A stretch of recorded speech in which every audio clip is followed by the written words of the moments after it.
Add to card और edit card का यहाँ तक हम देख रहे थे हमारी प्रो पे आके आते हैं। एड टू कार्ड तक जाते हैं। ये एड टू कार्ड वाला काम आपने एडिट भी कर लिया था, अपडेट भी कर लिया था, याद आ रहा है? yes. सारे काम हमने कर लिए थे। अब बारी आती है चेकआउट। जो चेकआउट का काम है वो क्या है, यहाँ पर जैसे चेकआउट पे क्लिक कर रहे हैं तो चेकआउट आपको ऑर्डर का एक पेज देगा। चेकआउट पे यही होता है ना, अब तक सबने देखा है। तो चेकआउट के बटन पे क्लिक करके आपको टोटल अमाउंट इस पेज पे भिजवानी है। तो टोटल अमाउंट आपकी आ रही है, व्यू बैक से हम भिजवा सकते हैं ना, एक पेज से दूसरे पेज पे डॉट नेट आ गई है। ठीक है, यहाँ ईमेल डालेंगे, यहाँ एड्रेस डालेंगे, यहाँ फोन नंबर डालेगा, यहाँ प्लेस ऑर्डर करेंगे। क्लियर हो गया ये? अब बेसिकली है क्या मेरे पास,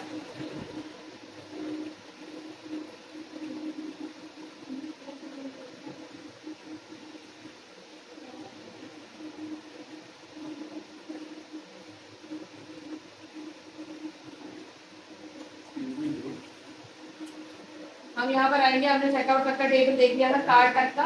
अब हम आएंगे ऑर्डर और ऑर्डर डिटेल के, ठीक है जी, दो बनेंगे। तो आप लोगों को जो कार्ड का टेबल दो बनेगा ना, याद है? तो उसमें किस तरह काम होगा ये यहाँ से बताना है। तो फाइनली फिर आप लोग ये घर में बैठ के इसको पूरा प्रैक्टिस कीजिएगा। एक ऑर्डर है, एक ऑर्डर डिटेल है। यहाँ आ जाते हैं ऑर्डर पे। ये क्या बढ़ गया? मैं बोला इसका नहीं याद।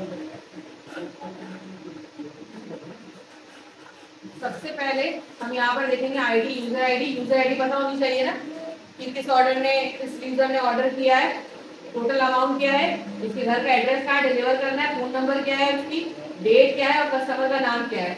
ये चीजें होनी चाहिए, आपको पता होना चाहिए, ये काम होना चाहिए। कस्टमर का नाम सेक्शन से उठकर आएगा, याद है? यूजर डॉट आइडेंटिटी डॉट, एक आईडी और नेम दोनों रहता है आपके पास। हमें मिस सेशन या फिर कुकीज, क्लेम टैग, हां क्लेम टैग जो प्रोफाइल पे नाम हो गया। डिटेल देखिए आप लोगों ने। अब ऑर्डर डिटेल क्या है,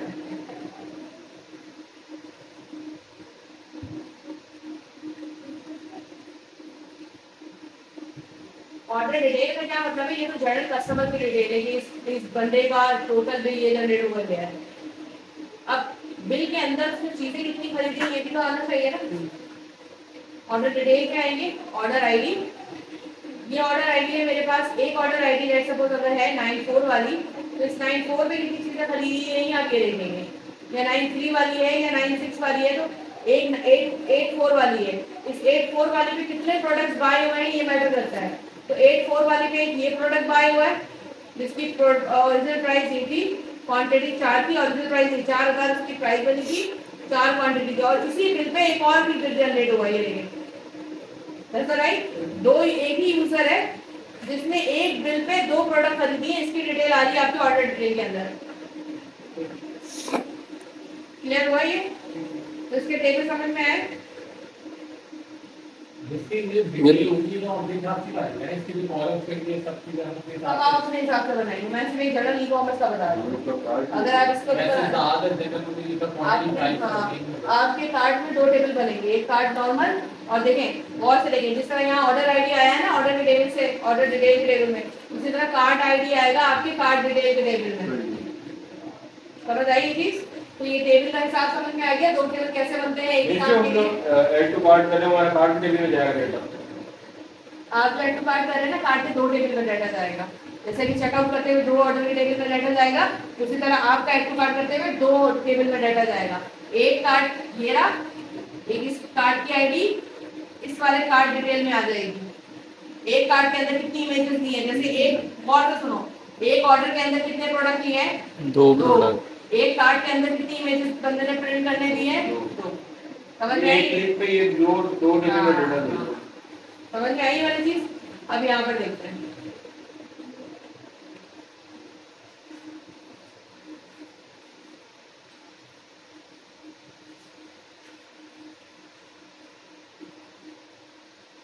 सबसे पहले हम ये देखेंगे कि बाय ऑर्डर पे जो मेरा कार्ट वाला टेबल है,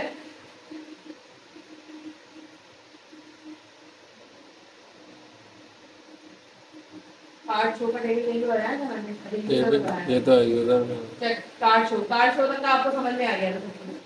यहाँ तक का समझ में आ गया था, कार्ड अपडेट की हुई थी, कार्ड डिलीट की हुई थी। चेकआउट पे आते हैं टोटल बिल भी हमने जनरेट करवा लिया था, याद है सबको, सम करके व्यू बैग के अंदर से निकाल के दे दिया था। यहाँ पर आते हैं चेकआउट के बटन पे, मैंने कहा इस बटन पे क्लिक करेंगे तो ये कहाँ जाएगा, चेकआउट पे लेके जाएगा, यूजर पे। ठीक है, चेकआउट पे यूजर पे लेके जाएगा।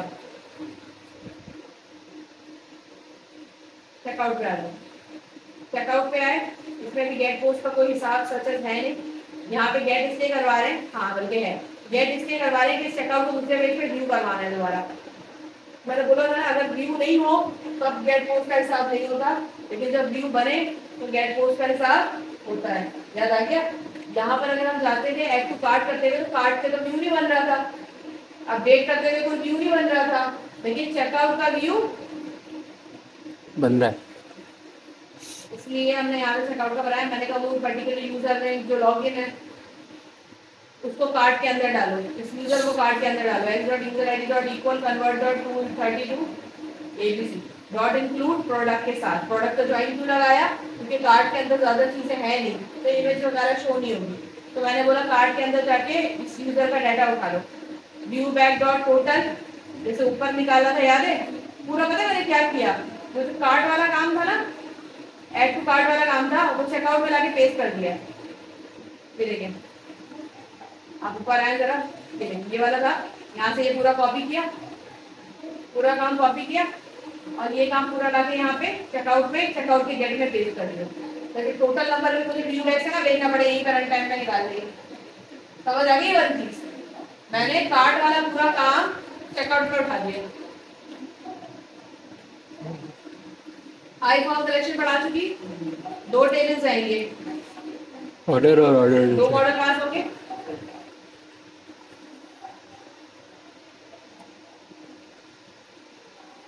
दो टेबल में डाटा जाएगा, बंद करो भाई इसको।